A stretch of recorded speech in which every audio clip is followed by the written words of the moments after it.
ಇವನ್ ನನ್ನ ಸ್ವೀಟ್ ಅಂಗಡಿಗೆ ಬಂದು 3 kg ಮೈಸೂರು ಪಾಕ್ ಹಾಕು, ನಮ್ ಭಾವನಿಗೆ ಮೈಸೂರು ಪಾಕ್ ಅಂದ್ರೆ ತುಂಬಾ ಇಷ್ಟ ಅಂದಣ. ಮೈಸೂರು ಪಾಕ್ ತೂಕ ಆಗ್ತಾ ಇದ್ರೆ ಬೇಡ ಬೇಡ, ಮೈಸೂರು ಪಾಕ್ ಅಲ್ಲಿ ತುಂಬಾ ತುಪ್ಪ ಇದೆ, ನಮ್ ಭಾವನ್ಗೆ ಆಗಲ್ಲ ಅದು, ಲಾಡು ಹಾಕು ಅಂದಣ. ಸರಿ ಆಯ್ತು ಅಂತ ಲಾಡು ತೂಕ ಆಗ್ತಾ ಇದ್ರೆ ಲಾಡು ಬೇಡ ಮಿಕ್ಸರ್ ಹಾಕು ಅಂದಣ. ಮಿಕ್ಸರ್ ಕಟ್ಕೊಟ್ರೆ ಕಾಸೆ ಕೊಡಿದ್ರೆ ಓಡ್ ಬರ್ತಾವನೆ. ಇವನ್ ಹೇಳ್ತಾರ ದಿಟ್ವೇನ್ಲ ಕರೆಕ್ಟ್ ಆಗಿ ಹೇಳವನೆ. ಓಹೋ, ಇಷ್ಟ ದಿವ್ಸ ರಾತ್ರಿ ಹೊತ್ತು ಕಳ್ತನ ಮಾಡ್ತಿದ್ದೆ, ಈಗ ಹಗಲ್ದವ್ರ ಶುರು ಮಾಡ್ಬಿಟ್ಟಿದ್ಯಾ? ಮರವಾದಿಂದ ಕಾಸು ಕೊಡ್ಲಾ?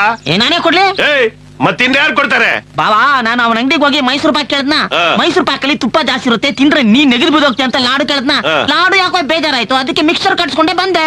ಮಿಕ್ಸರ್ ಕಾಸು ಕೊಡ್ಲಾ? ನೀನ್ ಒಳ್ಳೆ ಚಿಕ್ಕ ಮಕ್ಕಳ ತರ ಮಾತಾಡ್ತೀಯಲ್ಲ ಬಾಬಾ, ಬುದ್ಧಿ ಇಲ್ದಾರ ಒಂಥರ. ನೋಡಿ ಅಣ್ಣ, ಹಿಂಗೆ ಉಲ್ಟಾ ಮಾತಾಡಿ ಅಮರ್ಸ್ತಾವನೆ. ರಾಜಣ್ಣ, ಈ ನನ್ ಮಗನ ಹೆಂಗ್ ಲಾಕ್ ಮಾಡ್ಕೊಂಡು ದುಡ್ಡು ಸುಲಿ ಮಾಡಿ ನೀನ್ ಕೊಡ್ಬೇಕು ಅಂತ ನನಗ್ ಚೆನ್ನಾಗ್ ಗೊತ್ತದೆ. ಸುಮ್ಕಿರು, ನಾನಿನ್ ದಡ್ನ. ಇದೇನ್ಲ ಇದು?